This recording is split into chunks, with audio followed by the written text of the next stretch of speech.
تعالیٰ نے انسان کو یاد کرایا ہے کہ تو نے عبادت اپنے رب کی کرنی ہے، اور فرمایا رب تمہارا وہ ہے جس نے تمہارے لیے زمین کو فرش بنایا ہے، آسمان کو چھت بنایا ہے، اور آسمان سے پانی برسا کے تو زمین سے پھل اگائے ہیں، رزق لکم، وہ بھی تیرے کھانے کے لیے اگائے ہیں۔ وہ جو آسمان سے بارش برسا کے زمین سے سبز اور پھل اگائے ہیں تو وہ بھی تیرے لیے۔ جب سارا کچھ تیرے لیے بنایا تو بھی تو عبادت کرنا اپنے رب کی، پھر کسی کو اس کا شریک نہ ٹھہرا۔ ایک چیلنج بھی کیا قرآن مجید نے اس رکوع کے اندر۔ کہا کرتے تھے مکے کے لوگ کہ آپ قرآن مجید کی آیتیں نبی کریم علیہ السلام سے کہا کرتے تھے کہ معاذ اللہ آپ خود بناتے ہیں، بنا کے لاتے ہیں۔ تو اللہ کریم نے فرمایا وَإِن كُنتُمْ فِي رَيْبٍ مِّمَّا نَزَّلْنَا عَلَىٰ عَبْدِنَا فَأْتُوا بِسُورَةٍ مِّن مِّثْلِهِ، اگر تمہیں شک ہو نا اس میں جو ہم نے بندہ خاص پہ نازل کیا ہے تو تم بھی اس جیسی ایک صورت بنا کے لاؤ۔ پڑھے لکھے تو تم بھی ہو نا، مکے میں تم بھی رہتے ہو، تو ایک صورت بنا کے لاؤ۔ قرآن مجید ہم سے چھینا گیا ہے سازش کے تحت، اس لیے کہ جس قوم کو قرآن آ جاتا ہے نا پھر کوئی کافر اس کا مقابلہ نہیں کر سکتا۔ دیکھیں نا اگر کافروں کے پاس جواب ہوتا قرآن پاک کا تو بدر اور احد میں نا کوئی آیت بنا کے لاتے قرآن کے مقابلے کی، تلواریں لے کے نہ آتے، ان کے پاس جواب ہی نہیں تھا۔ اور قیامت تک کسی کافر کے پاس قرآن مجید کا کوئی جواب، قرآن کا کوئی جواب، قسم اللہ کی جواب کوئی نہیں، قرآن کا اس کا کوئی جواب نہیں۔ کیا بات ہے قرآن پاک کی۔ وہ ایک دفعہ مسلمہ کذاب بے ایمان کہنے لگا میں نے بنا لیا ہے قرآن پاک کا جواب، معاذ اللہ۔ جواب کیا بنایا؟ وہ صورت ہے نا القاریۃ ملقاریہ وما ادراک ملقاریہ، کھڑکھڑانے والی کیا ہے، کھڑکھڑانے والی تمہیں کیا پتا کیا ہے کھڑکھڑی، قیامت کا ذکر ہے۔ کہنے لگا میں نے اس جیسی صورت بنا لیا، تو کیا بنایا؟ الفیل ملفیل وما ادراک ملفیل۔ کہنے لگا ہاتھی، تمہیں کیا پتا کیا ہاتھی، تم کیا جانو کیا ہاتھی۔ تو پاس جو اس کے اپنے بیٹھے تھے نا چیلے، وہ کہنے لگے چپ کر جا، سارے زمانے کو پتا ہے ہاتھی کیا ہوتا ہے۔ تو پاگل ہے، اس کے دو کان ہوتے ہیں، ایک سونڈ ہوتی ہے، چار اس کے پیر ہوتے ہیں۔ بیوقوف آدمی قرآن کا مقابلہ کرنا ہے تو کچھ چج کے ساتھ کر، پاگلوں کی طرح مقابلہ کرے گا، جوتے کھائے گا بھی ہمیں بھی پڑھوائے گا۔ تو قرآن مجید کا کوئی مقابلہ کر سکا؟ تو اس آیہ مبارکہ میں اللہ نے کافروں کو یہ کہا اگر مقابلہ نہیں کر سکتے تو پھر اللہ سے ڈرو، ورنہ دوزخ میں ڈالے جاؤ گے، وہ جس کا ایندھن آدمی اور پتھر ہے، اور بنائی بھی کافروں کے لیے گئی ہے۔ اعدت للکافرین، جہنم کس کے لیے بنائی گئی ہے؟ کافروں اور منافقوں کے لیے۔ مسلمانوں کے لیے بنائی گئی، مسلمان مرضی سے چھلانگے لگائیں تو ان کی موج ہے، ورنہ ان کے لیے جہنم، ان کے لیے اللہ نے جنت بنائی ہے۔ اور یہ بات کرتے ہی رب کریم نے فرمایا اے محبوب علیہ السلام مومنوں کو خوشخبری دے دیں کہ اللہ نے ان کے لیے جنت بنائی ہے، اس میں باغات ہیں، انہیں رزق دیا جائے گا کھانے کے لیے، اور اس میں انہیں پاکیزہ بیویاں دی جائیں گی، اور پھر وہ اس میں ہمیشہ رہیں گے، انہیں اس سے نکالا نہیں جائے گا۔ آگے جو آیات کریمہ ہے نا اس کے اندر اللہ تبارک و تعالیٰ نے فرمایا ہے کہ اللہ حیا نہیں کرتا سمجھانے کے لیے، مچھر کی مثال بھی دینی پڑے۔ فرمایا قرآن سے کچھ لوگ ہدایت حاصل کرتے ہیں اور کچھ گمراہ ہو جاتے ہیں۔ جب لوگ اپنی مرضی کی تشریحات چاہتے ہیں تو گمراہ ہوتے ہیں، اور جب قرآن کو رسول اللہ صلی اللہ علیہ وسلم اور امت مسلمہ کی تشریحات کی روشنی میں سمجھتے ہیں تو پھر اللہ ہدایت عطا فرماتا ہے۔ پھر اللہ تبارک و تعالیٰ نے آگے ارشاد فرمایا حضرت آدم کی پیدائش کا واقعہ۔ کچھ مفسرین نے لکھا اللہ نے مشورہ کیا تھا فرشتوں سے، وَإِذْ قَالَ رَبُّكَ لِلْمَلَائِكَةِ إِنِّي جَاعِلٌ فِي الْأَرْضِ خَلِيفَةً، لیکن کچھ مفسرین کہتے ہیں کہ اللہ کو ضرورت نہیں فرشتوں سے مشورہ کرنے کی، اللہ نے فرشتوں سے مشورہ نہیں کیا، بلکہ رب نے انہیں آگاہ فرمایا تھا کہ میں لگا ہوں زمین پہ اپنا نائب بنانے، میں خلافت دینے لگا ہوں زمین پہ۔ اب یہ تو دینے والی کی مرضی ہے نا اس نے کس کو دینی ہے، یہ تو دینے والے کی مرضی ہے نا اس نے۔ تو کچھ لوگ کہتے ہیں کہ دینے والے سے زیادہ ہمیں پتہ ہے، تو فرشتوں کو بھی یہ اجتہادی خطا ہو گئی، کہنے لگے یا اللہ اسے نہ بنانا، یہ فساد کرے گا، یہ خون ریزیاں کرے گا۔ تو اللہ نے فرمایا جو میں جانتا ہوں وہ تم، اللہ اکبر۔ امام راضی فرماتے جب رمضان آتا ہے تو اللہ فرشتوں سے کہتا ہے ذرا یہ کھول کے دروازے دیکھو نا یہ زمین پہ کیا کر رہے ہیں، تم تو کہتے تھے فساد کریں گے اور یہ سارے تراویاں پڑھ رہے ہیں. تم تو گویا کہتے تھے فساد کریں گے اور یہ تو دیکھو گویا رمضان کے روزے رکھ رہے. یہ تو میری یاد میں نکلے ہوئے. تم کچھ کہتے تھے اور دیکھو میں نے تمہیں کہا تھا نا جو میں جانتا ہوں وہ تم. اللہ نے پھر حضرت آدم علیہ السلام کو تمام زمانے کے علوم عطا کیے, علم سکھا لیا. تو فرشتوں سے کہا تم بھی ان چیزوں کے نام بتاؤ, تو وہ بتا سکے نہیں. اللہ نے فرمایا اب اس طرح کرو, آدم کو سجدہ کرو. سب نے سجدہ کیا سوائے. وہ کہنے لگا یا اللہ صرف تجھے ہی کرنا ہے. کرنا بھی صرف اللہ کو چاہیے, پر رب کے آگے بھی جھکنا چاہیے, اور جس کے سامنے رب جھکائے نا وہاں بھی. اور یہ جو عاجزی ہے نا, یہ جو جھکنا ہے, یہ علم کے آگے ہے. ہماری مصیبت یہ ہے کہ ہم علم کے آگے بھی گردن جھکانے کو تیار نہیں ہوتے, وہاں بھی ہم خود عالم فاضل بن جاتے ہیں. تو فرمایا کہ سب سے کہا سجدہ کرو, سب نے سجدہ کیا سوائے ابلیس کے. تو پھر ہوا کیا, وکان من الکافرین, وہ کافروں میں سے ہو گیا. پھر اللہ نے حضرت آدم کو اور جناب حوا کو نا مقام دے دیا جنت میں رہنے کے لیے, اور کہا سارا کچھ کھانا, درخت کے قریب نہ جانا. ابھی آپ کسی سے کہہ دیں تھوڑا سا کہ پیچھے نہ دیکھنا, یعنی اگر میری سمجھ لیں ادب کی وجہ سے کوئی 1.5-2 منٹ یا 6 منٹ نہیں بھی نہ دیکھے گا تو سوچے گا ضرور کہ پتہ نہیں اب پیچھے کیا ہے, مصیبت کیا ہے. یعنی آپ کہہ کے دیکھ لیں کسی کو, پیچھے نہ دیکھنا. فطرت ہے نا انسان کی, وہ جستجو کرتا ہے. کہا اس درخت کے پاس نہ جانا. تو حضرت حوا سلام اللہ علیہ کہتے ہیں دل میں خیال رہتا تھا کہ آخر ہے کیا درخت کے پاس. یہی انسان کا عقیدہ توحید ہے کہ جہاں سے رب منع کر دے وہاں وہ منع ہو جائے. اور یہ ان کی خطا نہیں تھی, یہ اللہ کی حکمت تھی, چونکہ رب نے تو پہلے کہہ دیا تھا بنایا ہی زمین کے لیے, تو یہ تو سارا کچھ ہونا تھا تو زمین پہ آنا تھا نا. تو حضرت حوا اور جناب آدم کے پاس شیطان آیا, اب اس کو نکال تو دیا تھا پر ابھی اس کا جنت میں آنا جانا بند نہیں ہوا تھا, یہ بھی اللہ کی حکمت تھی. تو وہ کہنے لگا تمہیں پتہ ہے بعد میں مر جاؤ گے. تو حضرت حوا کہنے لگی کیا موت بھی آئے گی؟ کہاں, اس کی تکلیف بھی بڑی ہوگی, تو پھر بچیں گے کیسے؟ تو کہنے لگے پھل کھا لو اس درخت کا. تو بچنے کے لیے پھل کھایا تھا. جس طرح لوگ آج بہت سارے کام بچنے کے لیے کرتے ہیں پر بچ سکتے, بچنے کے لیے پھل کھایا. تو اللہ نے فرمایا زمین پہ چلے جاؤ. تو حضرت آدم زمین پہ آئے, پھر کئی 100 سال روتے رہے. فَتَلَقَّى آدَمُ مِن رَبِّهِ کلمات, تو پھر اللہ نے خود ہی جناب آدم کو کچھ کلمے سکھائے. علامہ اسماعیل لکی فرماتے ہیں وہ کلمے یہ تھے کہ حضرت آدم نے میرے نبی کا وسیلہ پیش کیا, تو اللہ کریم نے جناب آدم کی دعا کو مقبول فرما لیا. پھر آگے بنی اسرائیل کا ذکر آ جاتا ہے. اللہ تعالیٰ نے بنی اسرائیل, آج آپ اسی قوم کو یہودی کہتے ہیں, ان کو اللہ نے اس زمانے میں فضیلت عطا کی تھی بہت زیادہ. تو عرب کے اندر جب نبی پاک علیہ السلام نے اعلان نبوت کیا تو کچھ لوگوں نے یہ کہہ دیا کہ اگر یہ یہودی کلمہ پڑھ لیں گے تو ہم بھی پڑھ لیں گے. تو پھر اللہ نے انہیں یاد کرایا کہ تم اصل میں کیا ہو, تمہیں کلمہ پڑھنا چاہیے. تو اہل یہود کا تذکرہ کرتے کرتے رب کریم نے ایک بات یہ بھی ارشاد فرمائی کہ تم لوگوں کو تو کہتے رہے ہو کہ وہ نبی آنے والے ہیں, وہ نبی آنے والے ہیں, اور جب آ گئے ہیں تو ماننے کو تیار نہیں ہو. تو فرمایا تأمرون الناس بالبر وتنسون انفسکم وانتم تتلون الکتاب, لوگوں کو بھلائی کا حکم دیتے ہو اور اپنے آپ کو بھول جاتے ہو. افلا تعقلون, تمہیں عقل نہیں؟ پھر اللہ نے انہیں یہ بھی یاد کرایا کہ یاد کرو وہ زمانہ کہ جب فرعون نے خواب دیکھ لیا تھا کہ کوئی بچہ اس کی سلطنت کو تباہ کرے گا, تو پھر اس نے تمہارے بچوں کو ذبح کرانا شروع کیا اور تمہاری بیٹیوں کو چھوڑتا تھا.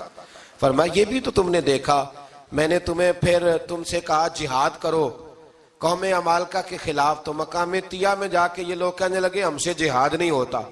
اللہ نے انہیں ایک میدان میں قید کر دیا. بڑی دلچسپ بات, قید تو لوگ ہوتے ہیں نا 4 دیواری میں, تو اللہ نے بنی اسرائیل والوں کو جب انہوں نے کہا جہاد نہیں کریں گے تو اللہ نے میدان میں قید کر دیا.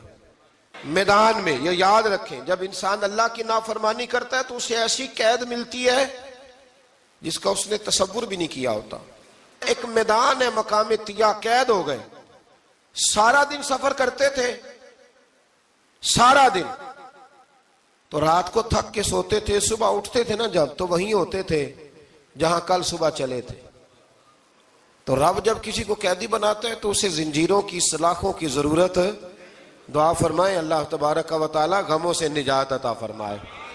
یہ دعا فرمائے، ایسی قید دیتا ہے کہ جس سے پھر چھٹکارا ہو سکتا. تو بنی اسرائیل کا بہت زیادہ تذکرہ اس بارے میں اللہ تبارک و تعالیٰ نے پھر بیان کیا، اور پھر کہا کہ انہیں جو حکم دیا جاتا تھا یہ اس کی سرتابی کرتے تھے، پھر اللہ نے ان پر ذلت نازل کر دی اور یہ ہمیشہ اس کا شکار رہے. قوم سبت کا ذکر فرمایا اللہ نے. ہفتے والے دن کچھ لوگ نافرمانی کرتے تھے. ہمارے بھی ہیلے بہانے ہیں نا آج کل کاروبار میں. تو اسی سپارے کی آیت نمبر 65 کے اندر اللہ تعالیٰ نے حضرت داؤد کی قوم کا ذکر کیا کہ اللہ نے انہیں حکم دیا تھا کہ ہفتے والے دن مچھلیاں نہیں پکڑنی.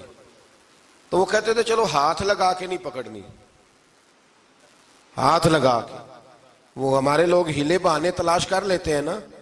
وہ بڑے جناب انشورنس والا آ گیا، اب وہ بینک والا آ گیا، اب وہ فلانے صاحب آ گئے، وہ تروڑ مروڑ کے کہانیاں باتیں، اور پھر ہمیں بھی رستے مل جاتے ہیں بچنے کے. مفتی صاحب نے کہہ دیا تھا، ایک مولانا سے میں نے ان کو کہا ہفتے والے دن مچھلیاں نہیں پکڑنی. کا نہیں پکڑتے، چھوٹے چھوٹے حوض بنا لیے. تو مچھلیاں زیادہ آتی تھی اس دن، یہ بھی اللہ کی قدرت تھی. نماز کے وقت گاہک زیادہ آتے ہیں، یہ اس کی قدرت ہوتی ہے. تو وہ مچھلیاں حوض میں جمع ہو جاتی ہیں. یوں سمجھ لیں کہ جال انہوں نے لگا لیے ہوئے تھے، تو جال میں وہ پھنستی رہتی تھی، حوضوں میں آتی رہتی تھی. ہفتے کو نہیں پکڑتے تھے، اتوار کو پکڑ لیتے تھے. تو پھر اللہ نے انہیں سزا دی. فرمایا تماشے کرتے ہو اللہ کے حکم کے ساتھ. کیا سزا دی؟ فَقُلْنَا لَهُمْ كُونُوا قِرَادَةً خَاسِئِينَ. فرمایا بندر بن جاؤ دھتکارے ہوئے. جو رزق حرام طریقے سے کماتے تھے رب انہیں بندر بنا دیتا تھا. ابھی بھی میں نے دیکھے ہیں بڑے بڑے تاجر پاگلوں جیسی زندگی گزار رہے ہیں. نفسیاتی طور پہ سکون نہیں ہے، کروڑوں روپیہ پڑا ہے. کیوں؟ اس لیے کہ رب کے بتائے ہوئے طریقے کے مطابق تجارت نہیں کرتے. آگے ایک اور دلچسپ بات آ گئی. بنی اسرائیل کے اندر نا ایک شخص نے اپنے چچا کو قتل کر دیا جائیداد کے لیے. یہ دیکھیں کب سے لوگ جائیداد کے لیے قتل کرتے آ رہے ہیں. چچا کو قتل کر دیا، اور قتل کر کے حضرت موسیٰ علیہ السلام کے پاس آئے کہ میرے چچا کو کسی نے قتل کر دیا ہے، تو بتائیں کیا کرنا ہے. تو آپ نے فرمایا کہ گائے ذبح کرو اور اس کا ایک ٹکڑا مقتول کو مارو، مرنے والے کو. وہ خود اٹھ کے بتا دے گا مجھے کس نے قتل کیا ہے. اب ارادہ نہیں تھا گائے ذبح کرنے کا تو بہانے کرنے لگے. ارادہ نہیں نہ ہوتا تو پھر کیا ہوتے ہیں؟ کہنے لگے گائے کس طرح کی ہو، بوڑھی ہو کہ بچی ہو، رنگ کیسا ہو، جوان ہو کہ چھوٹی ہو، حال میں ایک دفعہ چلنا سیکھ گئی ہو یا ابھی نہ سیکھی ہو. تو بتاتے گئے تو رب بھی شرطیں بیان کرتا گیا. گہرے زرد رنگ کی ہو، حال کے اندر اسے نہ چلایا گیا ہو، پانی نہ نکالا گیا ہو، نہ بچی ہو نہ جوان ہو، اس کے درمیان ہو. یہ ساری شرطیں کہاں پائی جاتی تھیں؟ حضرت موسیٰ علیہ السلام کی قوم کا ایک شخص تھا جو اللہ کا ولی تھا. وہ جب انتقال کرنے لگا نا، اللہ اکبر، دیکھو رب ولیوں کی اولادوں پر بھی کتنا فضل فرماتا ہے. وہ جب انتقال کرنے لگا تو ایک اس کے پاس چھوٹی سی بچیا تھی، گائے کی بچی. اس نے جنگل میں چھوڑ دی. کہنے لگا یا اللہ میں تیرے نام پہ چھوڑتا ہوں، میرا بچہ جوان ہو جائے تو اسے دے دینا، اور تو سرمایہ ہی کوئی نہیں. بچہ بڑا ہوا تو بچہ بھی بڑا نیک تھا، اپنی ماں کا بڑا فرما بردار تھا. اس کی ماں نے کہا بیٹا تیرے باپ نے ایک گائے چھوڑی تھی. تو بچہ جنگل میں گیا اور جا کے کہنے لگا اے اللہ میری گائے مجھ سے ملا دے. تو رب کریم نے وہ گائے واپس کر دی. وہ گائے گھر لے آیا. اب وہ کہنے لگا اماں بیچ دوں. تو اماں کہنے لگی بیٹا میرے پوچھے بغیر نہ بیچنا. کئی دفعہ گاہک لگے پر اس نے کہا جب تک میری اماں نہ کہے گی میں بیچوں گا. ادھر بنی اسرائیل والے شرطیں جتنی گائے کے بارے میں پوچھ چکے تھے وہ ساری اسی گائے میں پائی جاتی تھی. تو یہ ڈھونڈتے ڈھونڈتے وہاں پہنچ گئے. تو کہنے لگے گائے چاہیے. تو اس نے کہا بھی تمہاری مرضی سے نہیں، قیمت میری مرضی کی. ایک مفسر نے تو یہاں تک لکھا ہے کہ اس نے کہا گائے ذبح کر کے نا تو جتنا گائے کے اندر گوشت ہوگا نا اتنا ہی کھال کے اندر تم مجھے مال بھر کے دو گے، اتنے سکے بھر کے دو گے، اتنی اشرفیاں بھر کے دو گے تو پھر تمہیں گائے دوں گا. تو پھر یہ گائے انہیں ملی اور یہ گائے لے کر کے آئے. زیادہ سوالات نہ کرتے تو زیادہ الجھتے نہ. ہم بھی دین کے معاملے میں بڑے سوال جواب کرتے ہیں. اتنا سوال کریں جتنی اس کی ضرورت ہے. ان لوگوں نے سوالات زیادہ کیے تو پھر الجھ زیادہ گئے. تو میرے بھائی اس کا ذکر بھی اللہ تبارک و تعالیٰ نے پہلے پارے کے اندر بیان فرمایا. پھر اللہ کریم نے فرمایا کہ کچھ ایسے لوگ بھی ہیں یہودیوں میں سے جن کا دعویٰ ہو گیا ہے کہ ہم اللہ کے بڑے پیارے ہیں. فرمایا یہ صرف ان کے منہ کی باتیں ہیں, یہ تو قیامت میں پتہ چلے گا نا کہ اللہ کا پیار کس کے ساتھ زیادہ ہے. اور پھر یہ بھی یہودیوں نے دعویٰ کیا ہے, اسی پارے میں اللہ فرماتے ہیں کہ ان کا دعویٰ ہے کہ ہم اللہ کے بڑے پیارے ہیں, جنت میں ہم ہی جائیں گے. تو اللہ فرماتا ہے پھر مرنے کی دعا تو کرو, جنت میں تو مر کے جانا ہے نا. لیکن رب فرماتے ہیں یہ کبھی مرنے کی دعا نہیں کریں گے, اس لیے کہ انہیں پتہ ہے کہ ہم نے آخرت کے لیے کیا بھیجا. لیکن جی پہلا حکم آ گیا یا ایھا الذین آمنوا کہہ کے, پہلی آیت قرآن پاک کی پہلے سپارے میں پہلی آیت جس میں اللہ نے کہا یا ایھا الذین آمنوا. تو پہلا حکم آمنوا کہہ کے آیت نمبر 104 میں جو اللہ نے حکم دیا ہے نا وہ نبی پاک کی تعظیم کا حکم ہے. پہلا حکم ہی اللہ نے حضور کی عزت اور ناموس کا ارشاد فرمایا. پہلا اس ترتیب کے لحاظ سے وہ ہوا یہ کہ جب نبی پاک کو بات ارشاد کرتے تو صحابہ کرام اٹھ کے عرض کرتے رائینا یا رسول اللہ, حضور سمجھ نہیں آئی ذرا رعایت کر دیں. تو یہودیوں کی عبرانی زبان کے اندر نہ ذرا کھینچ کے پڑھتے تھے رائینا, تو اس کا معنی بنتا تھا معاذ اللہ اے ہمارے چرواہے. بکریاں چرانے والے کو بھی وہ رائینا کہتے تھے. تو جب صحابہ یہ کہنے لگے تو اللہ نے منع ہی کر دیا. فرمایا میرے محبوب کے غلاموں, اس لفظ کے پیچھے چھپ کے, اس لفظ کے پیچھے چھپ کے لوگ میرے نبی کی بے ادبی کر جاتے ہیں. تو جس لفظ کا کوئی ایک معنی بے ادبی والا بنتا ہو وہ لفظ بھی میرے نبی کے لیے نہ کہو. لفظ وہ والے کہو جس میں کوئی بے ادبی کا معنی نکلے نہ.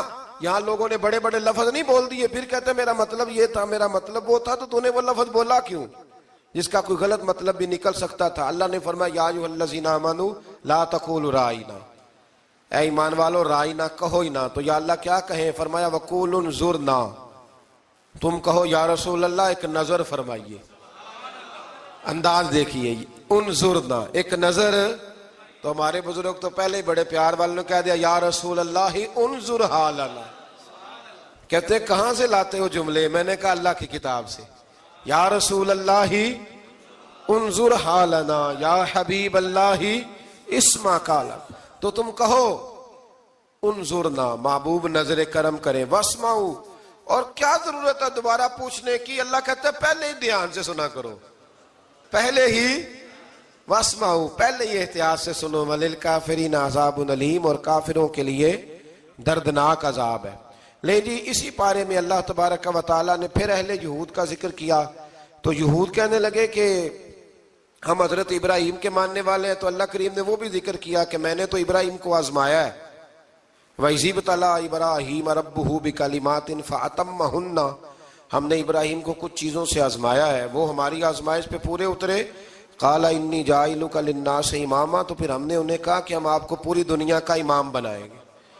وہ آزمائش کیا تھی؟ آگ میں جانا بھی آزمائش, بیٹے کا نہ ہونا بھی آزمائش, بیٹا ہوا تو پھر اسے وادی غیر ذی زرع ان میں چھوڑ کے آنا بھی آزمائش, بڑا ہوا تو پھر ذبح کرنا بھی آزمائش. فرمایا جہاں جہاں آزمایا ہے نا ابراہیم ہماری آزمائش میں پورے اترے. فرمایا تو مفت میں حضرت ابراہیم کی اولاد بنتے ہو اور ان کا نام لیتے اور ان کے ساتھ اپنا تعلق بناتے ہو, دیکھو تو صحیح وہ کتنی آزمائشوں سے گزرے. تو اس کا بھی اللہ نے اسی میں ذکر فرمایا. اور پھر وہ بات کرتے تھے حضرت یعقوب کی اور حضرت اسحاق کی. تو فرمایا وہ تو ہمارے اتنے خاص بندے تھے کہ وصال کے وقت بھی انہوں نے اپنی اولادوں کو نصیحت فرمائی تھی کہ اللہ کی توحید پہ قائم رہنا. اس کا ذکر بھی اللہ نے اسی پارے میں بیان فرمایا. اور جو حضرت ابراہیم اور جناب اسماعیل نے کعبہ تعمیر کیا تو اس کا ذکر بھی اللہ تعالیٰ نے اسی پارے میں فرمایا. فرمایا جب وہ کعبہ بنا رہے تھے تو کہہ رہے تھے ربنا تقبل منا, کہہ رہے تھے اے اللہ بنا ہم نے دیا ہے پر مہربانی فرما ہم سے قبول فرما لے. تو جو آیہ کریمہ آخر میں عرض کرنا چاہتا ہوں اس پر بھی تھوڑی توجہ فرمائیں گے تو بات بڑی نکھر کے باہر آئے گی. یہ 16ویں رکوع کے اندر اللہ نے پھر یہود کا اور عیسائیت کا ذکر فرمایا. تو اللہ کریم نے ایک بات ارشاد فرمائی, یہودیوں کے ہاں جب کوئی بچہ پیدا ہوتا تھا پیلے رنگ کے ساتھ اس کو رنگتے تھے, یا کوئی خاص رنگ تھا ان کا.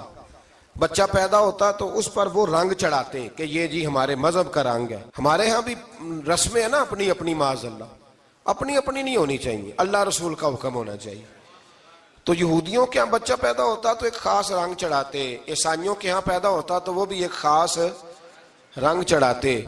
تو مسلمانوں کے ہاں بچے پیدا ہوئے تو انہوں نے بھی توجہ کی کہ یہ کیا ہو رہا ہے، تو رب کریم نے فرمایا صبغۃ اللہ، رنگ اللہ کا ہی ہے. ومن احسن من اللہ صبغہ، اور فرمایا اللہ کے رنگ سے زیادہ خوبصورت کس کا رنگ ہو سکتا ہے. اللہ کا رنگ کیا ہے؟ لا الہ الا اللہ محمد الرسول اللہ صلی اللہ علیہ.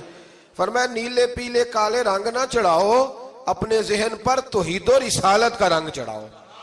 یہ سب سے بہترین رنگ ہے.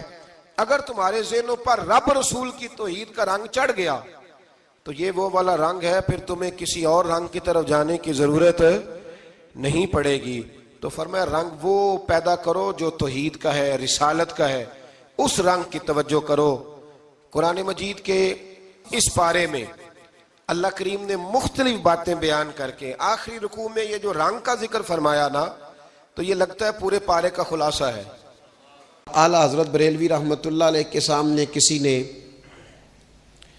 یہ شعر پڑھا تھا کہ شان یوسف جو دبی وہ بھی اسی در پہ دبی. تو فرمایا یہ تو کیا کہہ رہا ہے، حضور تو کسی کو دبانے آئی نہیں.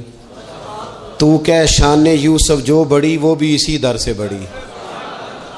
پھر کسی نے کہا تھا وہ دو درخت تھے نبی پاک کے گنبد کے سامنے کھجوروں کے پرانے زمانے میں، تو کسی نے کہا تھا یوں ہیں درخت حضرت والا کے سامنے، مجنوں کھڑا ہو خیمہ لیلا کے سامنے. تو اعلیٰ حضرت فرمانے لگے تم نے حضور کے خیمے کو تشبیہ ٹھیک نہیں دی، تمہیں کہنا چاہیے تھا یوں ہیں درخت حضرت والا کے سامنے جیسے قدسی کھڑے ہیں عرش معلیٰ کے سامنے. کبھی بھی کوئی کمزور لفظ، کمزور جملہ حضور سرور کہوں کہ مالک و مولا کہوں تجھے، باغ خلیل کا گلے زیبا کہوں تجھے، لیکن رضا نے ختم سخن اس پہ کر دیا، خالق کا بندہ خلق کا آقا کہوں تجھے. ایک تو یہ بات. دوسری بات یہ کہ بڑا افراط و تفریط کا دور آیا ہے. جس کو بھی لڑانا ہوتا ہے وہ مذہبی بنیادوں پہ لڑانا شروع کر دیتا ہے. مذہب کے نام پر لوگوں کو ایموشنل کرنا اور مذہبی بنیادوں پر تفریق پیدا کرنا یہ بڑی گھناؤنی سازش ہوتی ہے. کبھی بھی کوئی ایسا کام نہ زندگی میں کریں، کبھی بھی، کہ جس کے اندر معاملہ اس طرح کا ہو. اپنا قد اونچا کرنے کے لیے کبھی بھی مذہب کا سہارا نہ لیں. اپنی ذاتی لڑائیوں کو کبھی مذہب کا رنگ نہ دیں. اس میں کبھی بھی دین کی بنیادوں کو نہ لے کے آئیں. کوئی ایسا کام نہ کریں. آپ کی کسی سے ذاتی دشمنی ہے تو اسے شمر یزید کہنے کی ضرورت نہیں ہے. آپ ذاتی بات کریں اس کے ساتھ جو کرنی ہے. نبی پاک علیہ الصلوۃ والسلام کے صحابہ اور اہل بیت کے نام پر لوگ ذاتی لڑائیاں لڑتے ہیں. خدا را اس سے بچو. یہ جو حضور کی اولاد پاک ہے نا، جو نبی پاک کی، میں اللہ کے گھر میں مسجد میں بیٹھا ہوں، میرے مرشد کی اولاد کیا اس دروازے سے جو گزر جائے وہ بھی میرے لیے قابل احترام رہا. اور میرے استاد صاحب کے بچے، میں آپ کو دیانتداری سے کہتا ہوں کبھی آ جائیں تو مجھے سمجھ نہیں آتی میں بٹھاؤں کہاں، اس لیے کہ اصلاں نال جے نیکی کریے اور نسلاں تاک نہیں بھول دے. استادوں کے بچے آ جائیں تو بٹھانے کو جگہ نہیں ملتی. اگر استادوں کے بچوں کا یہ حال ہے تو رسول پاک کی اولاد کا کیا حال ہونا چاہیے. نبی پاک کی اولاد پاک کے بارے میں کبھی بھی اپنی طبیعت میں کوئی کمزور بات نہ رکھنا. نبی کریم نے فرمایا اے اللہ یہ میرے حسن اور حسین ہیں، میں ان دونوں سے محبت کرتا ہوں، تو بھی ان سے محبت فرما. اور پھر محبوب فرمانے لگے اے اللہ جو میرے حسن حسین سے محبت کرے تو ان سب سے بھی محبت فرما. جس طرح حضور کی اولاد پاک کا احترام کرنا ہے نا، بالکل اسی طرح میرے نبی پاک کے صحابہ. زمانہ چراغ لے کے ڈھونڈے گا نا وفا کی ساری تاریخیں جہاں دم توڑ جائیں گی وہاں سے جناب صدیق اکبر کا آغاز ہوتا ہے. دم توڑ جائیں گی جہاں ساری چیزیں. ابو بکر صدیق، جناب صدیق اکبر. او دوستو، اتنے بڑے لفظ نہیں ملیں گے کبھی بھی کہ حضور فرماتے ہیں میرے پاس جس کے پیسے آئے میں نے امانت سمجھ کے خرچ کیے، ابو بکر کے آئے تو میں نے اپنے سمجھ کر خرچ کیے. حضرت ابو بکر صدیق کی اور پھر سیدنا فاروق اعظم. آپ نے بھی حدیث سنی ہوگی، میں نے حضور نے فرمایا کہ شیطان عمر کو دیکھ کے رستہ بدل جاتا ہے. پہلے یہ حدیث پڑھا سنا کرتے تھے، اب اس طرح کا تجربہ ہوا ہے کہ بات ہی کھل گئی ہے. وہ صرف حضرت عمر کو دیکھ کے رستہ نہیں بدلتا، حضرت عمر کا نام بھی لے تو رستہ بدل جاتا ہے. تو یقین کریں ہم نے لوگوں کو رستے بدلتے دیکھا ہے. نام لے لے حضرت عمر کا، شیطان رستہ بدل گیا. اور سیدنا عثمان غنی، پیک کرے صدق و صفا، منبع شرم و حیا، نور کی سرکار سے پایا دوشالہ نور کا، او مبارک تم کو ذوالنورین جوڑا نور کا. حضرت عثمان غنی. اور پھر مولا علی، شیر خدا، حال عطا، مشکل کشا، حضرت مولا علی شیر خدا. حضور نے بات ہی ختم کر دی. علیہ السلام نے فرمایا علی دنیا میں بھی میرا بھائی ہے، آخرت میں بھی میرا بھائی ہے.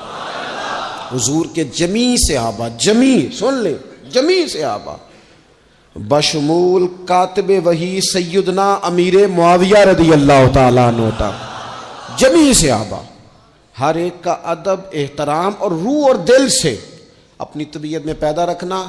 کبھی کسی چکر لوگ آپ کو فلسفہ سنائیں گے، فلسفہ تو لوگ ابا کے خلاف بھی سناتے ہیں. فلسفے کی رنگ میں تو لوگ یہ بھی کہتے ہیں کہ تیرا بھائی تیرا اصل میں دشمن ہے. فلسفے میں تو لوگ بڑی چیزیں لے آتے ہیں.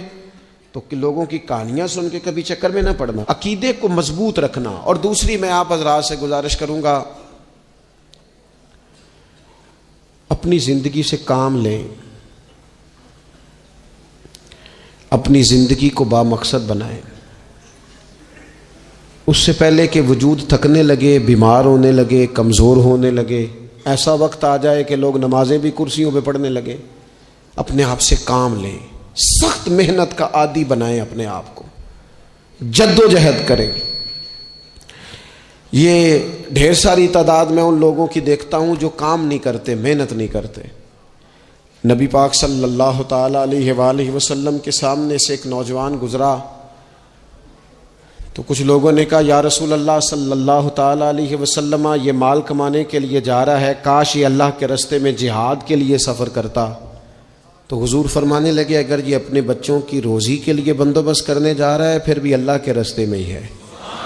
ماں باپ، بہن بھائی، بیوی بچوں کے حقوق ادا کرنے کے لیے کوشش کر رہا ہے تو بھی اللہ کے راستے میں ہی ہے. اور اگر اس لیے کوشش کر رہا ہے کہ میں کسی کے سامنے ہاتھ پھیلانے سے بچوں تو فرمایا پھر بھی اللہ کے راستے میں ہی ہے. محنت کریں، جد و جہد کریں، سہارے نہ تلاش کریں، اور اپنی زندگی اس طرح کی محنت والی بنائیں کہ آپ تھک جائیں شام کو. ایک لمبی تعداد ہے لوگوں کی جو کام نہیں کرتی، کوشش نہیں کرتی، تگ و دو نہیں کرتی. کوئی بھی آپ کسی شعبے سے بھی وابستہ ہیں، بجائے اس کے کہ دوسرے شعبے کو ٹھیک کرنے کی کوشش کی جائے، ہم جس شعبے میں ہیں ہم اس شعبے میں محنت کریں، کوشش کریں. میں اس نتیجے پہ پہنچا ہوں کہ جو ٹائم انسان بچاتا ہے نا آرام کے لیے، اس ٹائم میں بے پناہ سستی اسے گھیر لیتی ہے. ہم چھوٹے ہوتے تھے بچپن میں، اسکول سے ایک چھٹی کرتے تھے پھر دوسری کرنے کو بھی دل کرتا تھا، دوسری کرتے تھے پھر تیسری کرنے کو بھی دل کرتا تھا. گاڑی اسی کا نام ہے جو چلتی رہے، ڈیوٹی اسی کا نام ہے جو ہمیشہ کی جائے. زندگی میں مسلسل جد و جہد کریں گے، مسلسل کام کریں گے، اس کا نتیجہ یہ نکلے گا کہ آپ محسوس کریں گے کہ آپ کا وجود جو ہے وہ بڑی صلاحیتوں والا ہے، وہ بیکار نہیں ہے. مسلسل کام. آپ انبیاء کرام علیہ السلام کی زندگی دیکھیں، صحابہ کی زندگیاں دیکھیں، اہل بیت کی دیکھیں، اولیاء اللہ کی دیکھیں، بزرگان دین کی دیکھیں. آپ دیکھیں کہ انہوں نے کام کتنا کتنا بڑا کیا ہے. ہم کبھی ان کو پڑھتے ہیں تو حیران ہو جاتے ہیں کہ یار اتنے مختصر وقت میں اتنا زیادہ کام تو ممکن ہی نہیں۔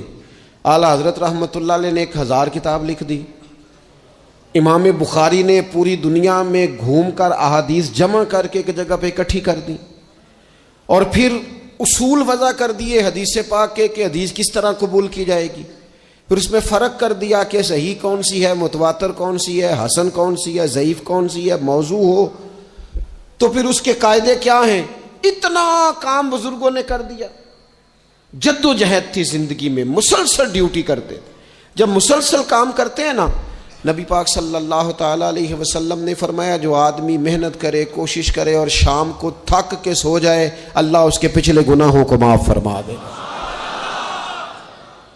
تو چلتے رہیں، جد و جہد کریں، ہمت کریں، کوشش کریں۔ کبھی کبھی یوں ہوتا ہے کہ انسان سمجھتا ہے کہ میں نے کوشش تو کی تھی لیکن یار یہ میرے کوشش کرنے سے کوئی نتیجہ نہیں نکلا۔ عارف رومی رحمۃ اللہ علیہ فرماتے ہیں کہ ایک شہر ایسا تھا جس میں ایک بیماری بار بار حملہ کرتی تھی،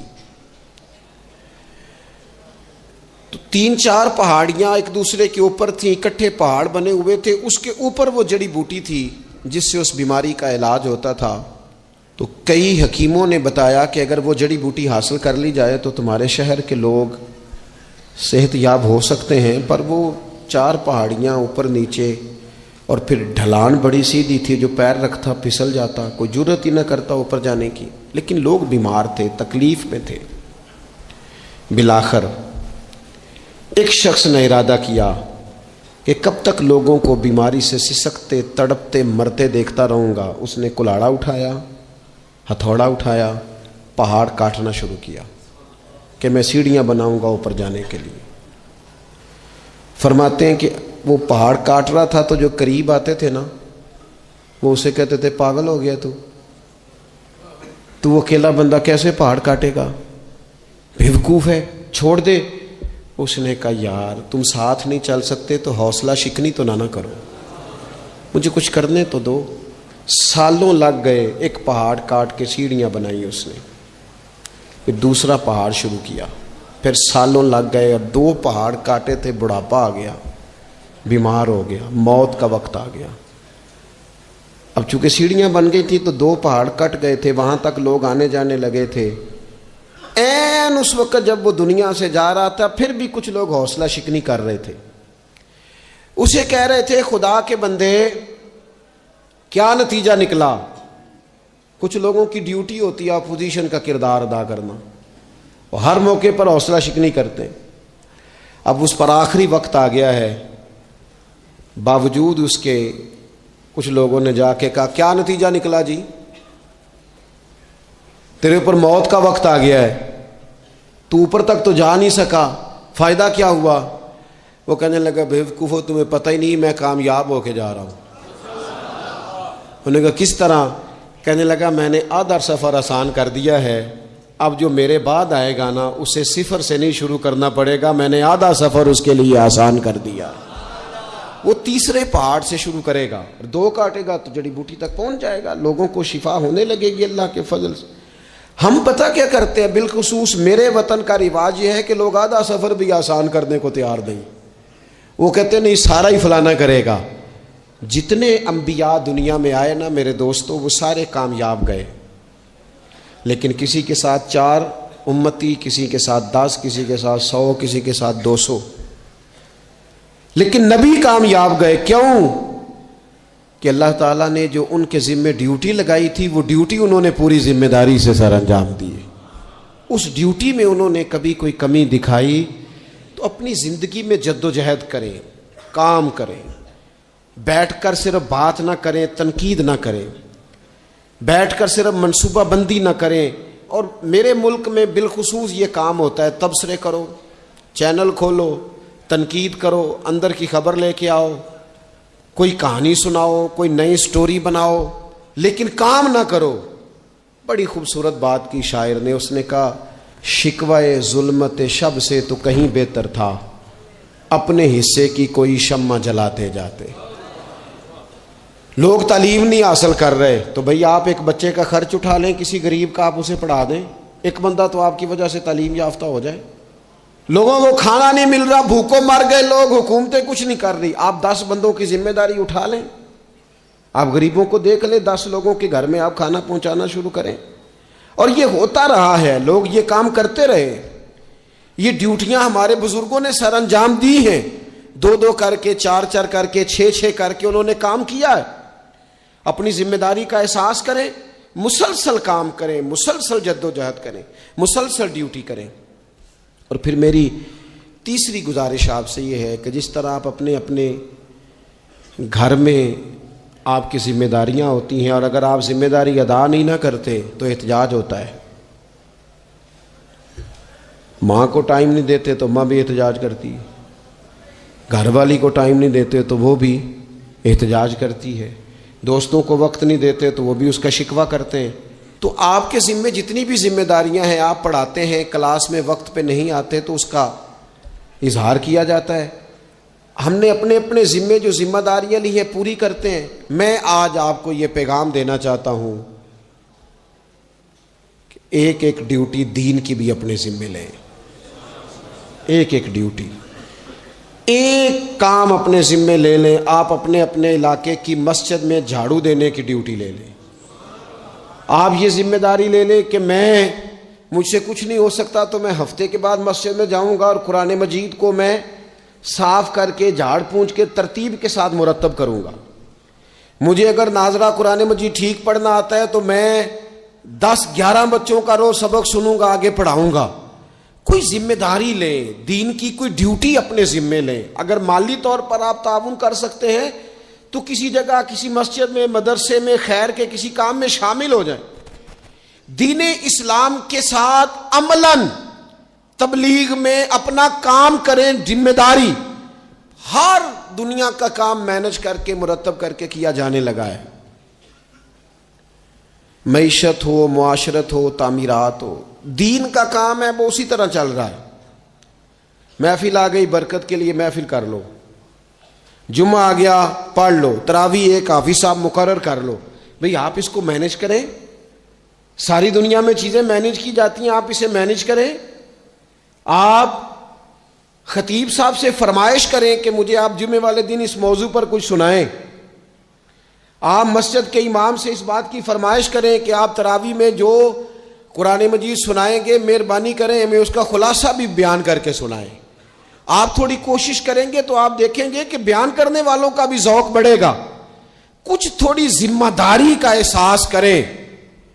صحابہ کرام نے بڑی منصوبہ بندی کے ساتھ دین پھیلایا, بڑی جد و جہد کی. انہوں نے دیکھا کس علاقے میں ہم نے جہاد کے لیے جانا ہے, کس میں تبلیغ کے لیے جانا ہے, کس علاقے میں کس طرح کر کے ہم نے ڈیوٹی سر انجام. مصر میں ایک شہر ہے, اس کا نام ہے فسطاط. وہ کہتے ہیں گھونسلے کو, پرندوں کے گھونسلے کو. حضرت سعد بن ابی وقاص رضی اللہ تعالیٰ عنہ اپنی فوجیں لے کے وہاں گئے تھے. آپ نے وہاں خیمہ لگایا, کچھ دن وہاں قیام کرنا تھا. آپ کا وہاں خیمہ تھا. وہاں آ کے کبوتر بیٹھنے لگے. ایک کبوتری نے انڈے بھی دے دیے, وہاں گھونسلہ بن گیا. اب آپ جب وہاں سے ہجرت کرنے لگے نا, آگے بڑھنے لگے, تو دل میں خیال آیا کہ خیمے اکھاڑتے ہیں, چلتے ہیں. جب وہ خیمے اکھاڑنے لگے تو دیکھا اوپر تو گھونسلہ بنا ہے, اس میں تو کبوتر رہتے ہیں, ان کے بچے بھی ہیں.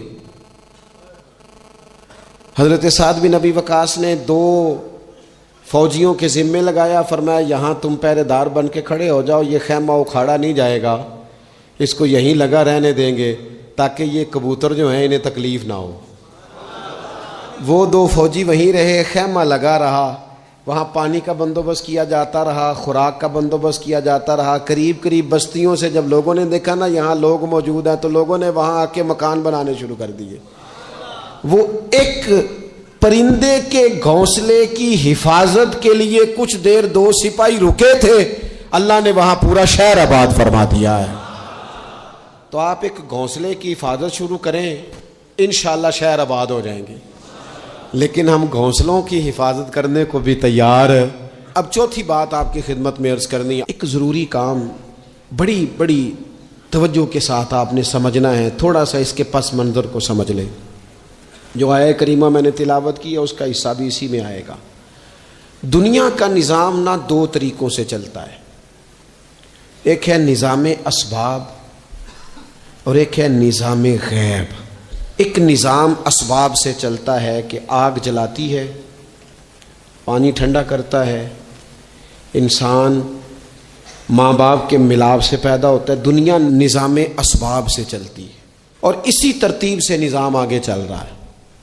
اور ایک ہے نظام غیب، جب اللہ اپنی رحمت کا فیصلہ فرمائے. تو ایک نظام وہ بھی ہے. وہ کیسے ہے؟ آگ جلاتی ہے، لیکن جب رب چاہے نا تو حضرت ابراہیم کے لیے ٹھنڈی ہو جاتی ہے. یہ کیا ہے؟ یہ نظام غیب ہے. نظام اسباب یہ ہے کہ ماں باپ کے ملاپ سے اولاد پیدا ہوتی ہے، اور اگر رب چاہے نا تو حضرت عیسیٰ علیہ السلام کو بغیر باپ کے بھی پیدا فرما دیتا ہے. ہم جو مسلمان ہیں نا، ہماری ساری کی ساری توجہ نظام اسباب پہ ہو گئی ہے. اسباب پورے جمع کرو، لیکن اپنے رب کی بارگاہ کی طرف رجوع بھی کرو. کئی دفعہ نا اسباب سارے بندے کے ہاتھ سے چھوٹ جاتے ہیں، پھر اسے ضرورت ہوتی ہے دست غیب کی، اللہ اس کی مدد کرے. جو آیہ کریمہ میں نے قرآن مجید کی پڑھی ہے، اس میں اللہ کریم نے فرمایا یا ایھا الذین آمنوا توبوا الی اللہ توبۃ نصوحا. اے ایمان والو، اپنے رب کی طرف رجوع کرو، اپنے رب کی بارگاہ میں توبہ کرو، پر توبہ سچی کرنا. رجوع الی اللہ کرو، اللہ کی طرف رجوع کرو. بعض اوقات سارے نظام ختم ہو جاتے ہیں، نظام اسباب. اس وقت ضرورت ہوتی ہے رجوع الی اللہ کی، کہ نظام غیب آئے. حضرت سارہ رضی اللہ تعالی عنہا، جو جناب ابراہیم علیہ السلام کی اہلیہ ہیں، آپ ایک رستے سے گزر رہی تھیں. حضرت ابراہیم علیہ السلام آپ کے ساتھ تھے. تو جس رستے آپ تشریف لے جا رہے تھے، اس رستے میں بادشاہ بڑا ظالم تھا. وہ معاذ اللہ تعالیٰ ثم معاذ اللہ عورتوں کو گرفتار کر لیتا اور اپنی بدباطنی کا ثبوت دیتا. وہاں سے جناب سارہ گزریں. مسند امام احمد بن حنبل سے یہ حوالہ عرض کر رہا ہوں. حضرت سارہ کو اس نے گرفتار کر لیا. جب وہ جناب سارہ کی طرف بڑھنے لگا تو اب وہ جتنے اسباب تھے نا اس وقت کے، وہ سارے اختیار کیے گئے، لیکن اس بادشاہ سے جان نہیں چھوٹی. جب وہ بڑھنے لگا تو جناب سارہ نے پھر رب کریم کی طرف رجوع کیا. مصلی پہ بیٹھ گئی، کہنے لگی مالک اب تو ہی کرم فرمانے والا ہے. آپ نے اس درد سے دعا فرمائی کہ وہ بادشاہ زمین پر بے ہوش ہو کے گرا اور تڑپنے لگا. قریب تھا کہ وہ مر جائے. تو حضرت سارہ پھر مصلی پہ بیٹھی اور اپنے مالک کی بارگاہ میں عرض کرنے لگی مالک اگر یہ مر گیا تو مجھ پہ الزام آئے گا کہ میں نے مارا ہے، اسے مارنا بے ہوش ہی فرما. وہ بے ہوش ہو گیا. تھوڑی دیر کے بعد ہوش آیا تو پھر آپ کی طرف بڑھنے لگا. تو آپ نے پھر اللہ کی جانب رجوع کیا. جب دوبارہ رب کریم کی جانب رجوع کیا تو پھر وہ بے ہوش ہوا. کئی دفعہ وہ کوشش کرتا، لیکن آپ جب اپنے مالک کی بارگاہ میں ہاتھ اٹھاتی تو بے ہوش ہو کے گر پڑتا. بالآخر آپ سے معافی بھی مانگی، آپ کو آزاد بھی کیا. ایک وقت ایسا آتا ہے جب سارے اسباب جواب دے جاتے. ہم مسلمان ملک میں رہتے ہیں، کچھ باتیں بڑی خوب ہیں. میں نے دیکھا ہے کہ ڈاکٹر جب سمجھ آتا ہے نا کہ رپورٹس، ادویات، ٹیسٹ اب اس نتیجے پہ پہنچ گئے ہیں کہ شاید یہ مریض بچے گا نہ، تو چونکہ مسلمان ملک ہے تو میرے وطن کے ڈاکٹر ایک خوبصورت جملہ بولتے ہیں، مجھے بڑا پسند ہے. وہ یہ نہیں کہتے اب کچھ نہیں ہو سکتا، وہ کہتے ہیں آپ دعا کریں. کیا مطلب کہ اب رجوع اللہ کا وقت آ گیا ہے. ہمارے پاس جو شعور تھا، علم تھا، وہ ہم نے خرچ کر دیا. اب ٹائم ہے کہ رجوع اللہ کریں، آپ اللہ کی بارگاہ. یہ بڑا خوبصورت جملہ ہے. اچھی باتوں کا بھی تو ذکر کرنا چاہیے نا. یہ خوبصورت جملہ ہے کہ آپ دعا کریں. ایک وقت آتا ہے جب دعا کی ضرورت ہوتی ہے، دست غیب کی ضرورت ہوتی ہے. نبی پاک علیہ السلام 313 کو لے کے جب میدان میں آئے تھے تو ظاہری اسباب تو یہ تھے کہ 1000 سے مقابلہ کیسے ہوگا. تو پھر میرے کریم نے پتہ کیا کیا؟ حضور نے پھر رب کریم کی طرف رجوع فرمایا. اور پھر اللہ کی مدد فرشتوں کی صورت میں آئی. ایک خاتون تھی حضرت زنیرہ رضی اللہ تعالی عنہ، یہ صحابیہ ہیں، یہ مسلمان ہو گئیں. کفار نے انہیں مارا، تکلیف تھی، بڑی اذیت سے گزری، یہاں تک کہ ان کی بینائی چلی گئی. جب نظر آنا بند ہو گیا نا تو دور تھا مکے کا، کفار کی عورتوں نے معاذ اللہ تانا دیا کہ دیکھا نا لات و منات، یہ ان کے بتوں کے نام ہے، معاذ اللہ لات و منات تیری نظر لے گئے، اب تو کیا کرے گی؟ تو انہوں نے جب یہ تانا دیا تو جناب زنیرہ رضی اللہ تعالیٰ عنہ نا ایمان، عقیدہ، یقین، توکل، اللہ کی بارگاہ کی طرف رجوع، سارے حوصلے جمع کر کے کہنے لگی چپ کرو، اگر میرا رب چاہے گا تو اسی طرح میری آنکھیں واپس لوٹا دے گا، پورے توکل سے. اور پھر آپ نے دعا مانگی، اے اللہ مہربانی فرما، یہ مجھے تانا دیتے ہیں کہ اگر تو نے دل مسلم کی دل جوئی نہیں تو تانا دیں گے بت کے مسلم کا خدا کوئی نہیں. مالک مہربانی فرما. وہ رجوع اللہ کیا، رات کو سوئی تھی تو آنکھوں میں روشنی نہیں تھی، جب صبح اٹھی تو دونوں آنکھوں کو اللہ نے روشن فرما دیا تھا. میں عرض کر رہا ہوں کہ وقت ہے ہمارے اوپر کہ اب ہمیں اپنے رب کی بارگاہ کی طرف رجوع کرنا چاہیے. جب بندہ اللہ کی جانب رجوع کرتا ہے نا، نبی پاک علیہ السلام نے فرمایا جب تم استغفار کرتے ہو نا تو اللہ ہر مشکل سے نکلنے کے لیے تمہیں رستہ عطا فرماتا ہے، اور اللہ تمہیں وہاں سے رزق عطا کرتا ہے جہاں سے تمہارا کبھی گمان بھی نہیں گیا ہوتا. کبھی نہ توجہ کریں، جب پوری طرح ٹوٹ جائیں نا پھر توجہ کریں رب کی جانب. جب پوری کوشش کریں کام نہ ہو تو پھر بیٹھ جائیں اپنے مالک کی بارگاہ میں، مالک اسباب جمع کر لیے، اب تو مدد فرما. جب پوری طرح حضرت ابراہیم علیہ السلام کے پاس مہمان بڑے آیا کرتے تھے، مہمان نواز بھی بڑے تھے، بغیر مہمان کے کھانا ہی نہیں کھاتے تھے، بڑے مہمان نواز تھے. تو قحط پڑ گیا مصر میں، غلہ ہی نہیں ملتا. حضرت ابراہیم کا ایک دوست تھا، آپ فلسطین میں تھے، وہ مصر میں تھا. آپ نے اس کے پاس اونٹ بھیجے کہ 4-5 اونٹوں پر غلہ اناج رکھ کے مجھے روانہ کر تاکہ میں اپنے جو میرے پاس مہمان جمع ہیں ان کو کھانا تو دے سکوں. وہ اونٹ روانہ ہو گئے. حضرت حکیم الامت مفتی احمد یار خان صاحب رحمۃ اللہ لکھا ہے، چلے گئے اونٹ. اب مہمان جمع ہیں، ان کو بھی خبر دے دی گئی ہے کہ آپ فکر نہ کریں، غلہ مصر سے آنے لگا ہے، کھانا ملے گا. لیکن جب وہاں اٹھ گئے تو انہوں نے کہا قحط چونکہ بہت زیادہ تھا، اناج ساری ہم تقسیم کر چکے ہیں، اب تو ہمارے پاس غلہ نہیں ہے. وہ خالی آ گئے واپس. جب وہ خالی واپس آ رہے تھے نا اونٹ، تو جو آپ کے خدام لینے گئے تھے ان کے دلوں میں یہ خیال آیا کہ ہم اگر خالی واپس جائیں گے تو وہ جو مہمان ہیں وہ دیکھیں گے تو وہ تو بڑی آس امید لگائے بیٹھے ہیں کہ ہمیں آج کھانا ملے گا، تو وہ تو بیچارے مایوس ہو جائیں گے. انہوں نے اس طرح کیا کہ رستے میں کچھ ریت بھر لی ان بوریوں میں اور اونٹوں پہ ان کو رکھ لیا تاکہ پھر جا کے حضرت ابراہیم سے عرض کریں گے، وہ خود ہی لوگوں کو سمجھا دیں گے، ایسے خالی اونٹ لے جانا بہتر نہیں. حضرت حکیم الامت رحمۃ اللہ علیہ لکھتے ہیں کہ حضرت ابراہیم علیہ السلام آرام فرما تھے. خدام نے جا کے اندر جہاں وہ سامان رکھا جاتا تھا وہاں ریت سے بھرے ہوئے بوریے رکھ دیے، وہ چلے گئے. حضرت ابراہیم کی زوجہ جناب ہاجرہ اٹھی، انہوں نے کہا میں منہ کھولتی ہوں، گلے کا گندم پیستی ہوں، کھانا بنا کے دیتی ہوں. جب انہوں نے منہ کھولا نا اس کا، بوری کا، توڑے کا، اس بوریے کا، تو کہتی ہیں اتنی بہترین گندم نکلی کہ میں نے زندگی میں کبھی نہیں دیکھی تھی.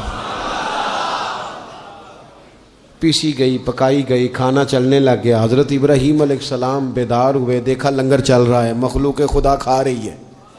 دنیا آوے تے کھا جاوے تے راضی ہوئے بلا، لوگ کھا رہے ہیں، چل رہا ہے سلسلہ.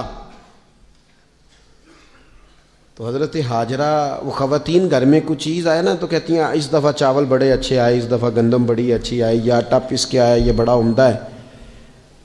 تو حضرت جناب ہاجرہ رضی اللہ تعالیٰ عنہ حاضر بارگاہ ہو کے عرض کرنے لگی یہ جو آپ کا مصری یار ہے نا، اس نے جو گندم بھیجی ہے بڑی کمال ہے۔ تو حضرت ابراہیم تو جانتے تھے بات کو، فرمانے لگے یہ میرے مصری یار نے نہیں بھیجی، یہ میرے عرشی یار نے بھیجی ہے، یہ عرشی یار نے بھیجی ہے۔ اور وہ جب بھیجتا ہے تو کمال ہی بھیجتا ہے، وہ جب عطا کرتا ہے تو بے حساب ہی عطا کرتا ہے۔ او میرے دوستو، امت کو ضرورت ہے اس وقت دست غیب کی۔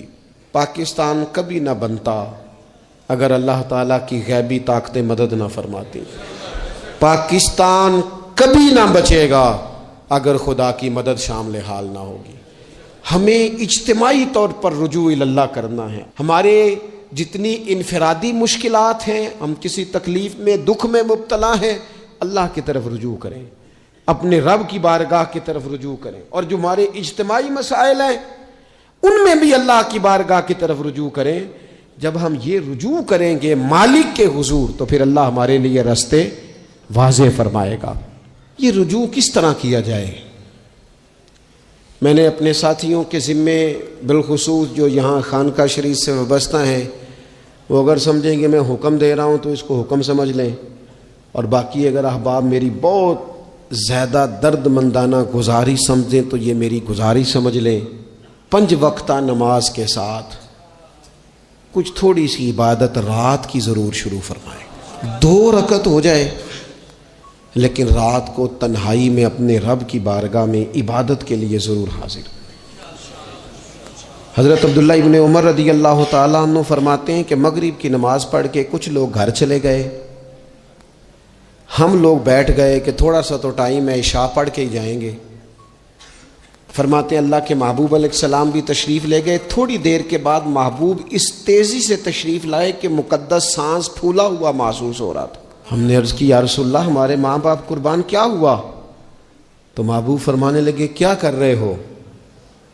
عرض کی یا رسول اللہ نماز، سوچا ہے چلو تھوڑا سا تو ٹائم ہے، بیٹھتے ہیں اللہ اللہ کرتے ہیں، عشاء پڑھ کے جائیں گے۔ تو محبوب فرمانے لگے میرے پاس جبریل امین آئے ہیں، انہوں نے آ کے عرض کی یا رسول اللہ آپ کے غلام مسجد میں بیٹھے ہیں عشاء کی نماز کے انتظار میں، اور رب فرشتوں کے سامنے ان پر فخر فرما رہا ہے۔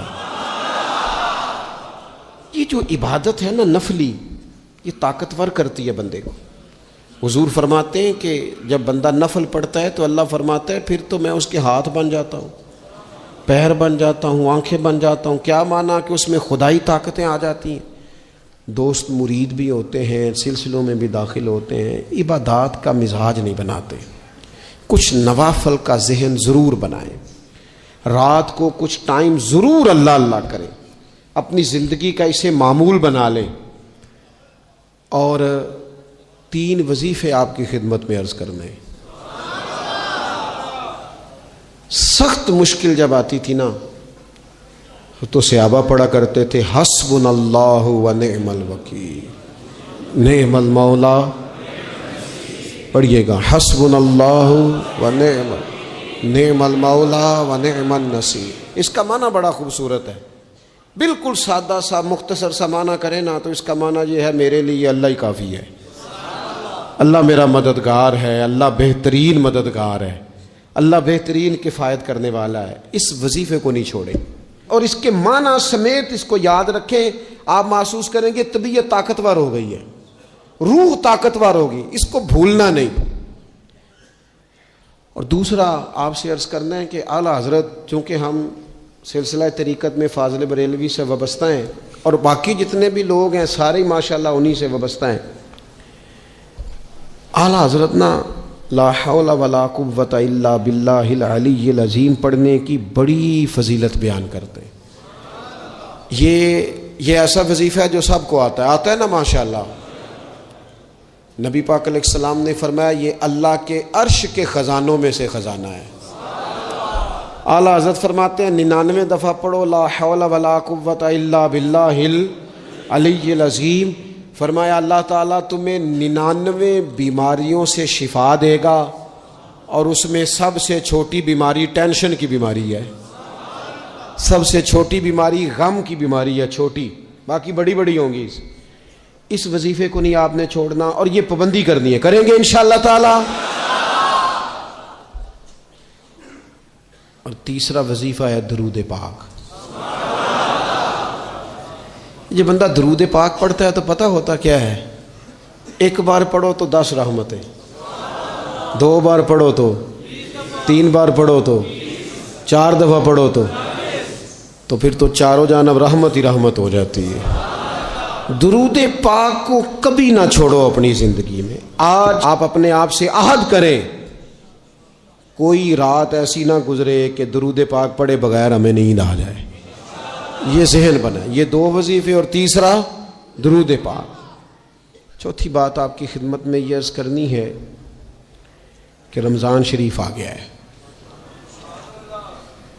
رمضان شریف کا قرآن پاک سے اس لیے گہرا تعلق ہے کہ شہر رمضان الذی انزل فیہ القرآن، رمضان کا وہ مہینہ ہے جس میں اللہ نے قرآن نازل فرمایا ہے. اس ماہ مقدس میں قرآن مجید کے ساتھ اس طرح کی دلچسپی پیدا کریں کہ جن کا ناظرہ ٹھیک نہیں ہے وہ قرآن مجید ناظرہ ٹھیک کریں، اور جن کا ناظرہ درست ہے وہ کنز الایمان لے لیں، خزائن العرفان تفسیر لے لیں، اور ایک رکوع کم از کم صبح میں، ایک شام میں، اور پورا پارا پڑھیں. پھر تو لطف نصیب ہو جائے گا. تھوڑا سا نا دلچسپی پیدا کریں قرآنی علوم کے ساتھ. بڑی خشکی ہے، بڑے شعر یاد ہیں، بڑی کہانیاں یاد ہیں، بڑی باتیں یاد ہیں، پر قرآن پاک کے ساتھ ہماری وہ دلچسپیاں موجود. خاص ذوق پیدا کریں قرآنی تعلیمات کے ساتھ. اسلام تو کہتا ہے والذین جاہدوا فینا، تو اللہ کے راستے میں بھی جد و جہد کر، تو آگے بڑھنے کا شوق پیدا کر، تو یہ توانائی پیدا کر. میرے نبی کریم علیہ الصلوۃ والسلام نے اپنی امت کو مایوسی سے منع کیا. فرمایا رب سے دعا مانگو تو اس طرح نہ مانگا کرو، یہ مشکات میں حدیث ہے. فرمایا یوں نہ دعا مانگا کرو کہ یا اللہ دے چاہے نہ دے. فرمایا رب سے مانگو تو پورے شوق سے مانگو، عرض کرو یا اللہ دے، تو ہی ہمیں عطا فرمائے گا، مالک عطا فرماؤ. فرمایا ذوق سے مانگو، جذبے سے مانگو.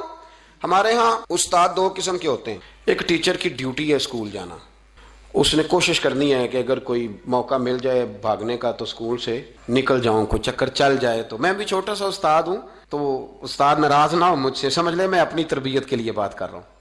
تو کسی طریقے سے نہ کوئی چکر چل جائے، کوئی فارم چلو مل جائیں، سائن کرانے چلے جاتے ہیں، کوئی ایسا چکر چل جائے صحیح نکل جائیں. یہ ایک استاد ہے. ایک استاد ہے اسے شوق ہے، اسے ذوق ہے پڑھانے کا.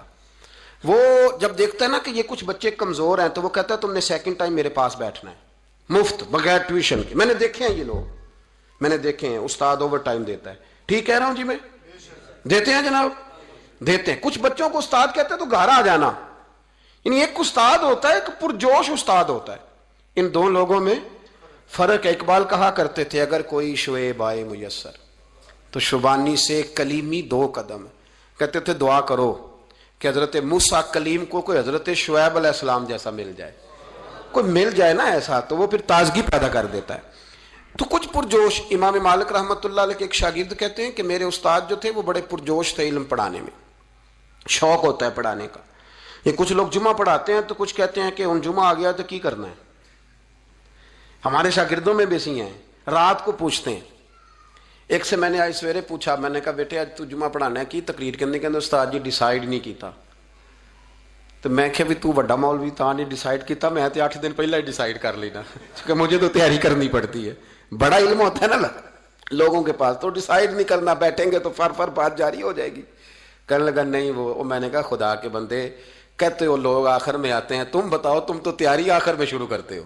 کچھ خدا کا خوف کریں بھائی. ایک استاد ہوتا ہے ایک پرجوش. امام مالک کے شاگرد فرمانے لگے کہ ہمارے استاد پڑھانے میں بڑے باذوق تھے، ان کا جذبہ رہتا تھا پڑھانے کا، اور کتاب سے وابستہ رہتے تھے. پڑھنا پڑھانا، مسائل دریافت کرنا، یہ شعبہ ہے نا جی ہمارا. جس طرح آپ جس شعبے سے وابستہ ہیں تو اگر آپ اس کو چھوڑ دیں گے نا. فزکس کا استاد بھی کہتا ہے کہ اگر رات کو میں خود پڑھوں گا نہیں تو سویرے پڑھا نہیں سکوں گا. تو اگر آپ وابستہ نہیں نہ رہتے اپنے شعبے کے ساتھ، نئی نئی چیزیں پیدا ہوتی ہیں، جدت آتی ہے، تو آپ کو جوش ہی نہیں ہے اس شعبے کا، تو پھر بات کیسے آگے بڑھے گی.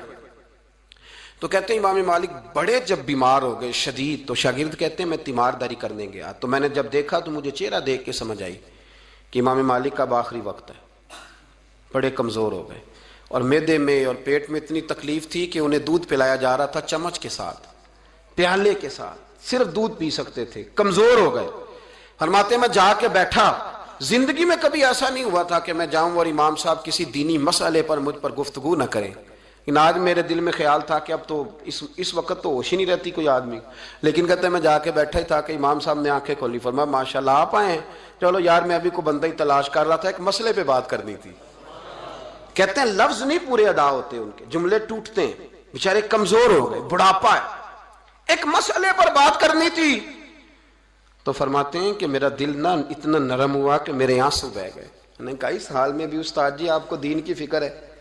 کہنے لگے یار ایک آدمی نے مسئلہ پوچھا ہے تو اس کو حل کر کے دینا ہے، یہ رسول اللہ کا دین ہے، علماء کی ذمہ داری ہے آسان کر کے لوگوں تک پہنچائیں، ہر آدمی اس تک تو میں نے وہ دینا ہے، یہ میری وفا ہے اپنے مذہب کے ساتھ، آخری دم تک دینا۔ میں اپنی حیاتی تو قربان تھی وہاں، میری محمد بکیندے گزر گئی، یہ کرنا ہے کام، لوگوں کو آسان کر کے دین پہنچانا ہے۔ فرماتے ہیں کہ میں نے کہا استاد جی فرمائیں، کہنے لگے یار یہ حج کے موقع پر جو رمی جمار ہوتی ہے، جمرے کو شیطان کو کنکر مارے جاتے ہیں، پوچھنا یہ ہے کہ دونوں طرح سے سنت ہے، پیدل بھی مار سکتے ہیں سواری پہ بھی، تو یہ بتا کہ پیدل افضل ہے یا سواری پہ افضل ہے؟ تو کہتے ہیں میں نے کہا استاد جی میرا خیال ہے پیدل افضل ہے، لوگوں کو تکلیف کم ہوگی۔ تو کہنے لگے نہیں تو نے غلط کہا ہے، کھانا نہیں کھایا جا رہا، لیکن اب استاد ہیں تو جوش کتنا ہے، فرمانے لگے تو نے غلط کہا۔ کہتے ہیں میں نے کہا پھر استاد جی سواری پہ افضل ہے اگر پیدل افضل نہیں؟ کہنے لگے نہیں تو نے پھر بھی غلط ہی کہا ہے۔ کہتے ہیں میں نے کہا حضور دونوں طرح غلط ہے تو صحیح کیسے ہے؟ فرمانے لگے بیٹے اگر اس بڑھاپے میں بھی میں مسئلہ بتانے میں تیزی نہیں کرتا، تحقیق کرتا ہوں، تو نے جوانی میں تیزی کرنی شروع کر دی ہے، سوچے ہی نہیں بات کو، فٹافٹ بیان کر دی کہ اگر یہ نہیں تو یہ حکمت والا ہے، اس کو سمجھنا پڑتا ہے، حکمت کے ساتھ پھیلتا ہے۔ کہتے میں نے کہا استاد جی حکم کریں، پھر آپ بتائیں کیسے افضل ہے؟ فرمانے لگے مستحب ہے، اچھا عمل ہے کہ ایک شیطان کو کنکر مار کے تو دعا مانگی جائے، اور اتنی دیر مانگی جائے جتنی دیر میں انسان 20 آیات قرآن پاک کی پڑھ لیتا ہے، اور یہ مستحب عمل ہے، یعنی کرے تو ثواب ہے، نہ کرے تو گناہ نہیں۔ مستحب ہے کہ دوسرے کو کنکر مار کے پھر دعا مانگی جائے، تیسرے کو کنکر مار کے کھڑے نہیں ہونا، دعا مانگتے مانگتے چلے جائیں۔ تو فرمانے لگے مسئلہ سن، جس نے چونکہ مستحب ہے مانگے چاہے نہ مانگے، تو جس نے تو کنکر مار کے دعا مانگنی ہے نا، اس کے لیے افضل یہ ہے کہ وہ پیدل کنکر مارے، اور جس کا ارادہ دعا مانگنے کا نہیں نا، اس کے لیے افضل یہ ہے کہ وہ سواری پہ بیٹھ کے کنکر مارے، تو دونوں جہتیں بدل جائیں گی۔ فرماتے ہیں اس بڑھاپے اور کمزوری میں نے امام مالک کی وہ فقاہت دیکھی، اور فرماتے ہیں جب فارغ ہو کے نا امام مالک سے میں باہر نکلا، سلام لے کے میں دروازے پہ پہنچا تھا، ابھی کمرے کے دروازے پہ امام صاحب نے بلند آواز سے کلمہ پڑھا اور ان کی روح پرواز کر گئی، بلند آواز سے کلمہ پڑھا، روح پرواز کر گئی۔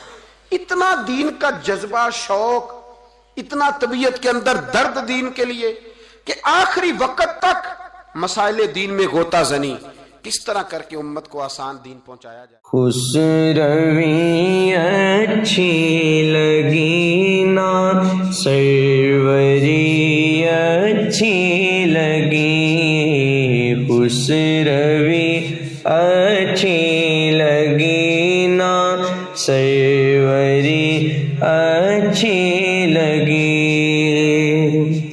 خسروی اچھی لگی نا سیوری اچھی لگی، ہم فقیروں کو مدینے، ہم فقیروں کو مدینے کی گلی اچھی لگی، خسروی اچھی لگی نا سیوری اچھی لگی، دور تھے تو زندگی بے رنگ تھی، بے کیف تھی، دور تھے تو زندگی۔ ناظرین ہم آپ کو آدم علیہ السلام سے پہلے کے آدم کے بارے میں روایت بھی بتائیں گے، لیکن پہلے آپ کو یہ بتاتے چلیں کہ بعض روایت میں آتا ہے کہ زمین پر حضرت آدم علیہ السلام سے پہلے 28 قسم کی مخلوقات آباد تھیں۔ روایت بتاتی ہیں کہ مختلف زمانوں میں کئی ہزار سال عجیب و غریب مخلوقات یہاں آباد رہی ہیں۔ جنات کے بارے تو سبھی جانتے ہیں کہ آدم علیہ السلام سے پہلے یہ آباد تھے، کہ انہوں نے سرکشی کی تو اللہ تعالیٰ نے فرشتوں کو بھیجا جنہوں نے جنات کو قتل کیا اور زمین سے نکال کر جزیروں میں بھیج دیا۔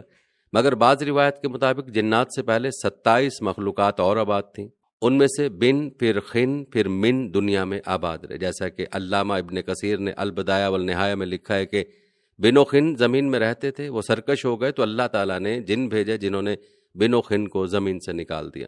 ناظرین، یہاں ایک بات یاد رکھنے کی ہے کہ ان سب کو قتل نہیں کیا گیا تھا، بلکہ زمین کی حدود سے نکال دیا تھا، اور ممکن ہے وہ کسی اور زمین، کسی اور سیارے پر آباد ہو چکے ہوں اور وہی خلائی مخلوق ہوں۔ ان مخلوقات کے بعد جب جنات نے سرکشی کی تو فرشتوں نے ان کو قتل کیا، جس کے لیے زمین کی تخلیق کی گئی تھی، یعنی حضرت انسان کو پیدا کیا گیا۔